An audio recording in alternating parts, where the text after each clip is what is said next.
Hey guys, it's Walt. Welcome back to another episode of Monster Hunter World 3rd. Now, to start off this episode, I'd like to talk to the farm manager, because I realized we have enough Yukima points to upgrade. There's several things you can choose from, like Bug Lure, Mushroom Log. Ooh, actually that's really tempting. So I was originally going to get the Field Row +1, so we can get a second row to grow more plants, but like, we need mushrooms. So I'm actually going to go for the Mushroom Log. Now, what does this give us? Well, we'll see here in a moment. Ooh, it's a thing. I want to gather from it. Gives us a bunch of good stuff, I'm sure. Mushroom logs are located down the hill. You can gather them. There's nothing special about them other than, hey, it's mushrooms. Thing we need to make potions, you know? Among other mushrooms that are pretty useful as well.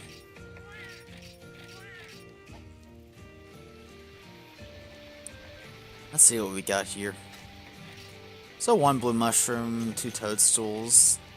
I would have preferred more blue mushrooms than toadstools, because toadstools are poisonous, but I guess it's useful for that one scenario where I may just want to poison myself for no reason. It's not even an armor skill that actually gives you bonuses for doing that in this game. Future games there is, but not in this one. Actually, I don't even think you can actually eat toadstools yourself, or I might be mistaken about that. Ignore me. Ooh, armor sphere. Could always use more of those. I really need iron ore though. Like, I'm desperate for iron ore and I'm just not getting any of it. Ugh. So every weapon pretty much requires like all the iron ore in the game. It's unfortunate. Now something that I realized I did not do is talk about the Resris's equipment. Now unfortunately I can't really show the weapons that he has, because for one thing, you can't outright build many of the weapons in the game, and not all weapon types have an Arzuros weapon, so tracking that stuff down is going to be difficult, and weapons are less interesting than armor. Thankfully, armor is very easy to track down by just going to armor craft. A little late. I'm just going to choose chest plates just to show off what it looks like. Now, something I like to point out is that certain armor, most armor in the game, has a class to it. So like what we have right now, which is the Yukimo Dogi, whatever it's called, the Weeb armor. There's no only for Blade Master or Gunner. Blade Master being melee weapons and Gunner being ranged weapons. But when you get down to like Hunter's Mail and stuff, you'll realize, oh, this is for Blade Masters. But oh, the Hunter's Vest, that's for Gunners. Now there's a difference between these armors.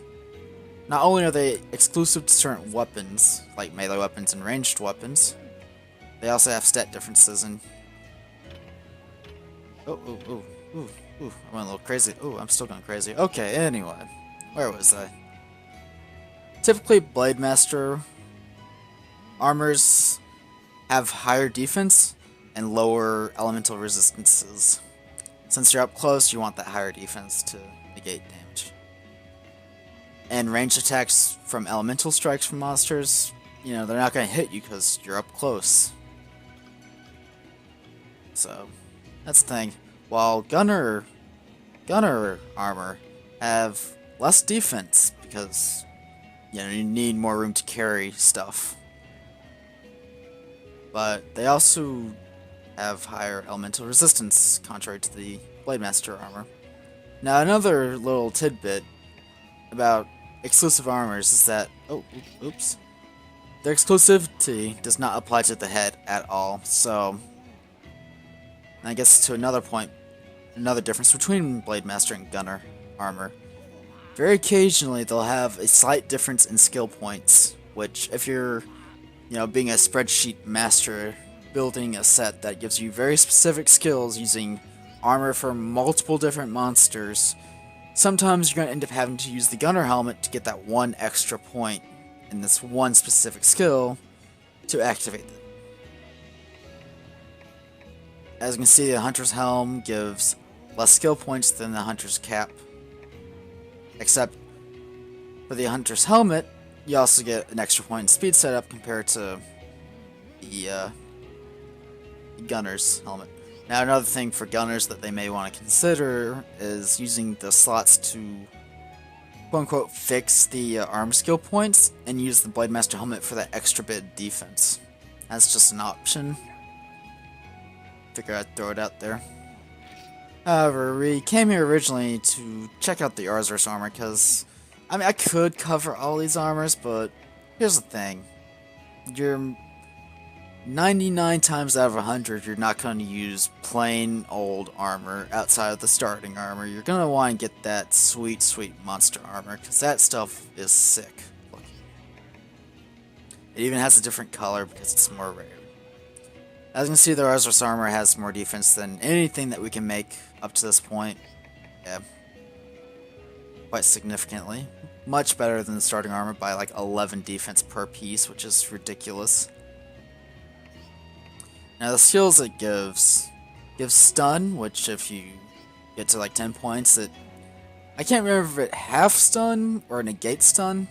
Actually, I haven't even explained what stun is, so that's probably useless. Stun is a stats effect that any monster can inflict on you. Basically, you know how if you use an impact weapon like a hammer or a hunting horn to hit the monster's head enough, they'll get those stars around you? Around their head. Well, the monsters can do the same thing to you, except they don't have to hit your head, they just have to hit you multiple times in a row, and you'll just get stunned and you're unable to move. To break out of this, you're gonna have to wait, and you're gonna want to mash buttons to reduce the waiting time significantly. And getting stunned allows you to get hit as many times as you want in a row, and you won't get comboed, basically. Anyway, as for the other two skills the Arzuros armor gives you, it also gives you Gluttony, which I believe gives you more stamina from food items. So, like, if you eat a ration, it'll give you, like, 2 chunks of stamina instead of 1. It's kind of a useless skill, really, but, I mean, it's the beginning of the game, so it's welcome. Especially since you don't have that many food items at the moment, and those rations will last longer with that. And the defense skill just increases your total defense. It's pretty self-explanatory, also pretty useful. I mean, overall, it's not a bad armor to start off with, especially since compared to what we have, which is, it's kind of eh, but Arzuros armor is pretty nice. Oh. And it definitely looks a little like the monster, so that's always cool. Whew. Now that we've gone over both the farm upgrade and the whole armor stuff that I forgot to cover, now we can continue on with the game. Let's see, did I actually... No, I did not. It's always a good idea to double check using the status menu to see if you've bathed or not. You can check by looking on the first page under health and stamina. If they're both 100 and your hot spring has at least 1 upgrade, you're doing it wrong. You need to take a nice, very quick bath. Doesn't matter the length of time, just in and out. Like you got work in like 5 minutes and you just woke up. In and out of the shower. I mean, unless you just shower at night, like any sensible person. Sometimes NPCs will give you tickets. They are used to make special armor, which isn't that great, but hey, if you want to wear a bath towel into combat, you go right ahead. I'm not going to stop you. Anyway, our target for this episode is another large monster that we have not fought. Let's see. Okay, I passed it. It is the Bulldrome. It's It's in the Misty Peaks, so we're familiar with the location. Should be doable, honestly. I don't see any issues that could possibly come up from this. Oh. Oh, I guess I didn't need to capture the Rosarus last time.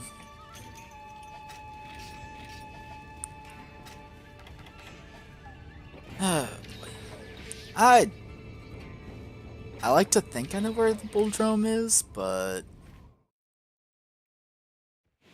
I don't know 100% for sure.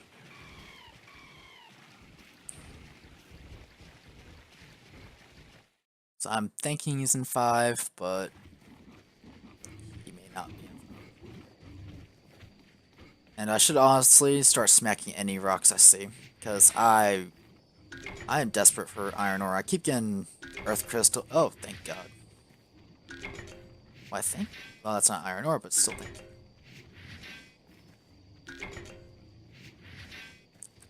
you. I would get more rare materials than iron ore every time. He is 9-5. I hear something. Oh. Is that just my hunch, or just like, I can't run, I'm too fat. You know, the hunter's actually really fit. Oh, really, where is this guy?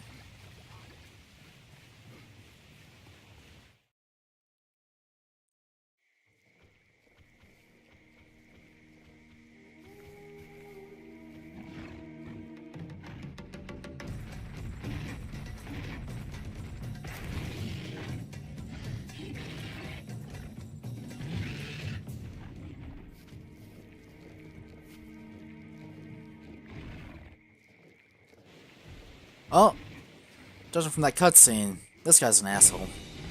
And just judging by his younger cousins, you know, who are already assholes, you can probably guess that the Bulldrome is an asshole. The Bulldrome is another fanged beast, non-elemental. He has literally like one attack, and you probably guess what that is, honestly. Just like his younger cousins, it's to charge at you.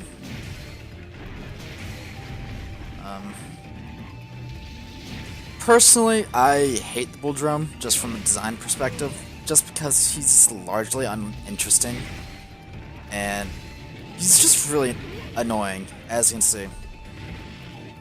The only saving grace for this guy is that he has very little health. Like, he's honestly a joke, but he's a joke that punches you every time you look at him, so it's funny when you kill him, but it's not funny when he just charges at you. His only move, as you can see. Yes, I'm aware he does have other moves, but he very rarely uses the only other one that I know of. Because why would he? When that move in particular is instant and you just can't really do anything about it. Like, especially since he's enraged, he's just gonna be charging all the time. Honestly, it's a high quality monster. He's gonna turn around and charge me. Nope. He's gonna have to rev up a little bit. He lost some steam.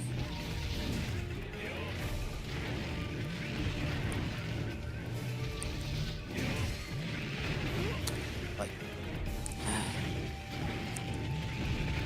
Bulldrome's probably one of the oldest monsters in this game, so naturally he's one of the worst designed monsters in the game. Some of the older monsters that are in this game have gotten upgrades to make them less bad. Unfortunately, Bulldrome is not one of those monsters. They kind of just copied his code from Freedom Unite, slapped it in here, and made him able to get tired, and maybe given him one attack that he never uses.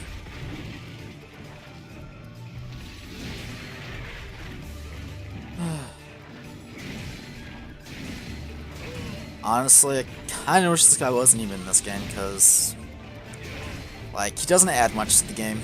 He's not a good tutorial monster at all. He's a punching bag that charges at you. And he doesn't even, I don't know. Like, I feel like there's a lot of missed potential with Bull Drum. Like, they could do all sorts of crazy stuff with the board, maybe, if they just got really creative, but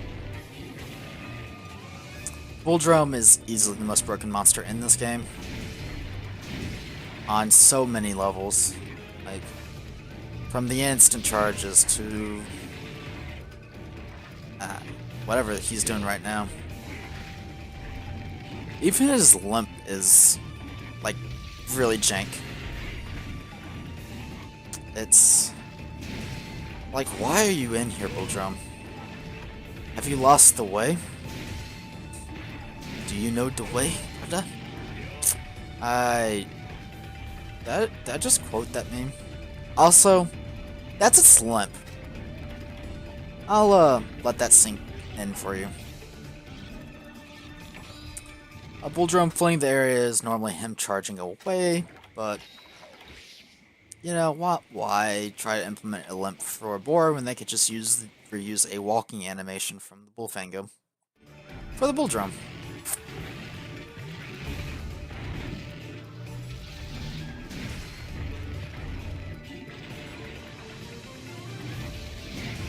Poor.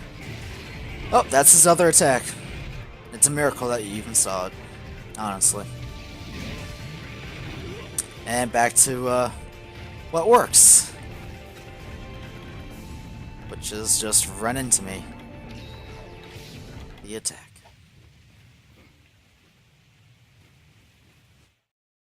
Honestly, I should let him sleep. I don't know where he sleeps though, because normally he doesn't make it this far. Okay.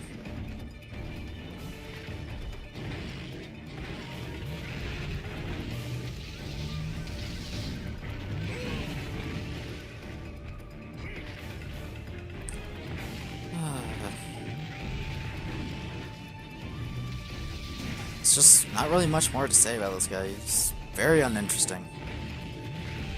And it's just flat out annoying. And he's using up all my healing items because I am very bad at fighting Bull Drum. I will also admit that, but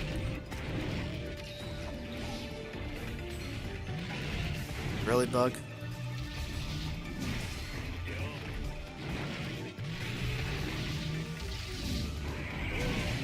And dead. Oof, wow. That sucked. Wait, what? I'm scared. So this is a mechanic that is unique to Monster Hunter World 3rd. And that sometimes when you finish a quest, the game essentially throws another quest at you. You don't really get any special rewards for doing it, but you know, you might see a new monster early or something. It's kind of nice, honestly.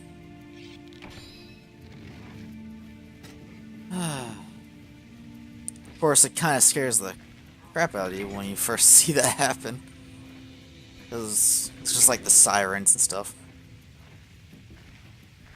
One thing I do like about the mechanic, though, is that it actually adds background music to just walking around. Makes it kind of tense, like, what else is out here? It's obviously something dangerous. Else it wouldn't be like, warning, warning.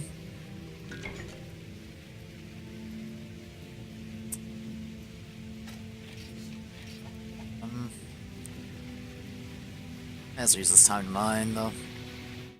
So I really do need the pickaxes. Or, yeah, I'm gonna mine some pickaxes from some rocks, which you can craft. I'm scared. So, yep. When the monster actually arrives, it takes 60 seconds for it to do it. You'll get a new timer. You guys go away, please. I'm trying to explain video game mechanics, and you guys are just being annoying. I will, however, carve your corpses, because I do need them. But yeah, it's essentially just a quest after a quest, minus the quest rewards at the end, I believe.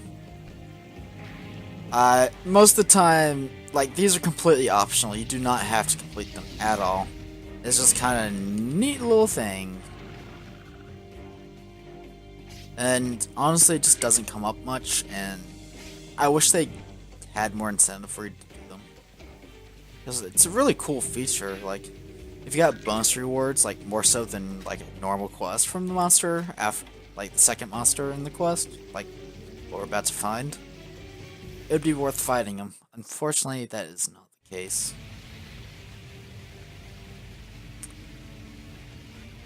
I do love the idea behind this mechanic, and it's unfortunate that it never really returned. Anyway, I believe our target's in 5. So let's go see what he's up to.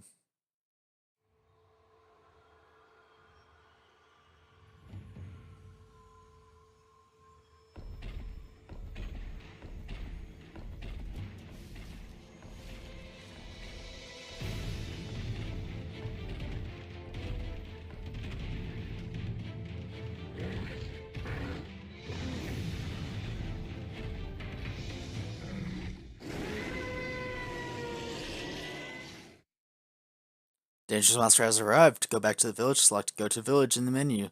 Quest reward will still be paid. I don't know, I think I can take him. What's the worst that could happen? He's just a little doggo. Oh. That could happen, I suppose. Ow. And he has electricity. Alright. He's a scary boy.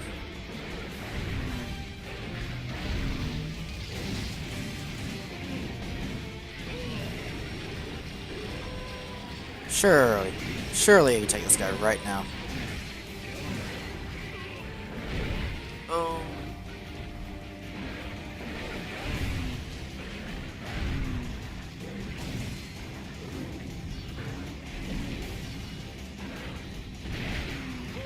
That hurt a little bit.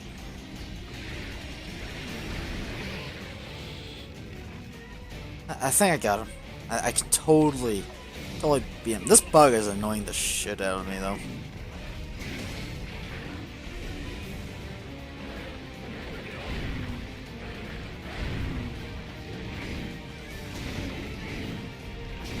Oh, thank God the bug's dead.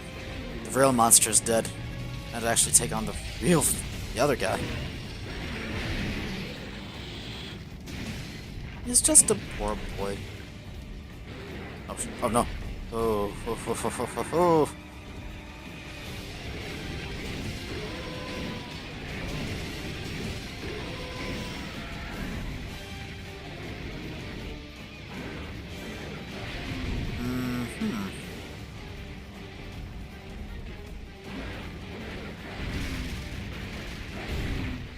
Well, that happened.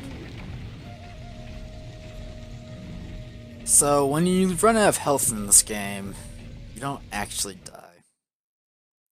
What actually happens is these little felines pick you up and then put your ass on the cart and drag you back to the base camp. When you die, you lose any max health and max stamina bonuses you had. You just return to default 100-100. Yeah. And upon each death, you lose money rewards. You do not lose monster heart rewards at the end of the quest. And for the most part, I believe in this game it's every quest. You get 3 lives basically. Once that 3rd life is up, the quest has failed and you have to start all over on the quest. I believe you can check the stuff in the quest info.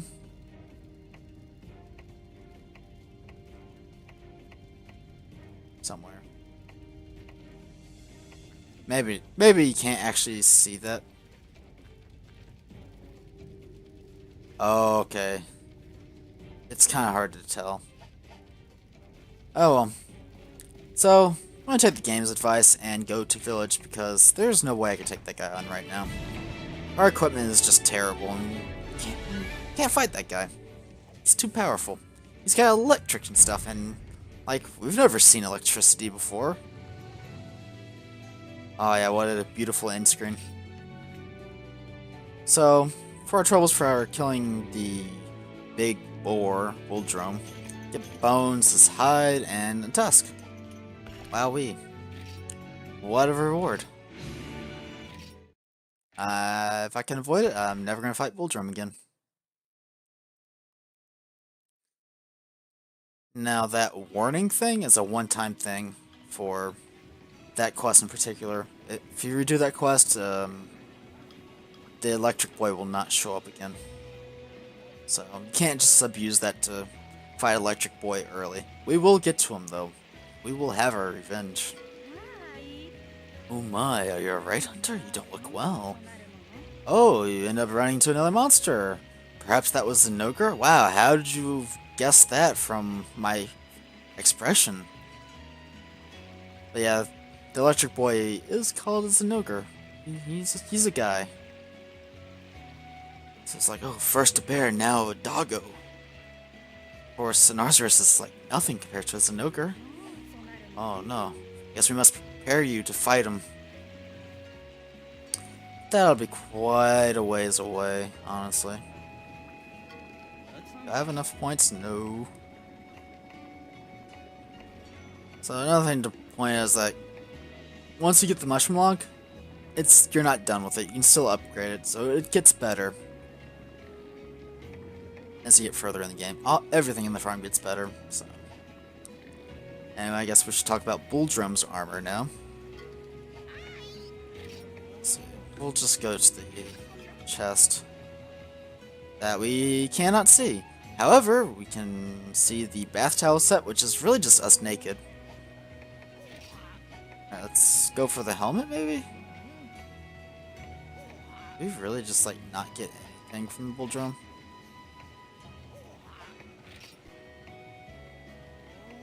Does the Bulldrum even have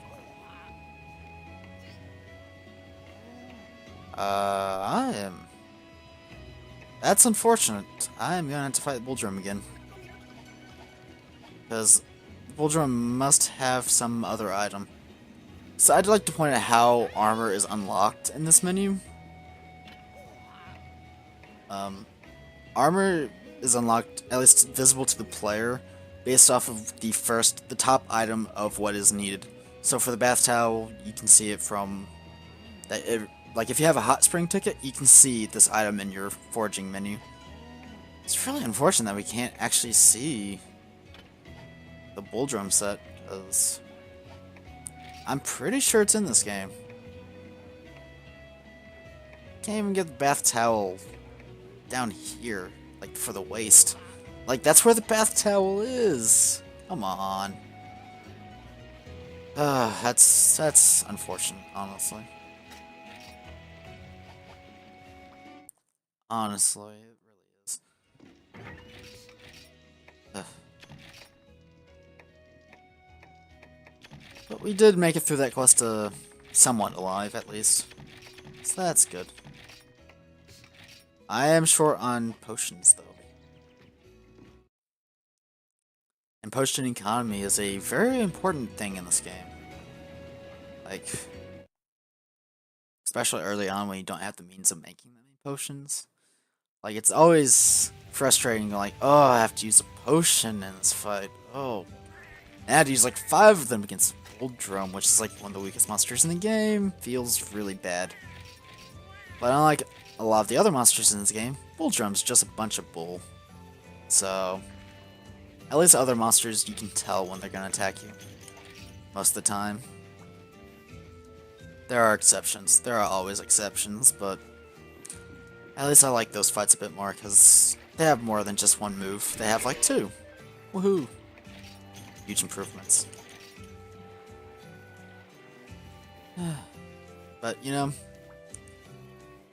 it's always nice coming back to the farm after a rage-inducing hunt like Bulldrum. It's really just relaxing, just gathering everything. It's not like gathering out in the wild where it's slow. You get a lot of stuff real quick. Also, thank you. You are my best friend, crack in the wall. I'd also like to see if I can make a new hammer. Because honestly, I don't think wood's cutting it anymore. Warding, cutting with hammer. That's not gonna happen ever. I swear, there's so many hammer jokes I could make. Unintentionally, of course. I would never intentionally accept my words. So there's several weapons we could make right now, but I am going to go after the Warhammer. It is a slight increase from the Yukima Mallet. Actually, it's pretty significant if you look at the sharpness bar. So it's very worth our time to upgrade this, I think.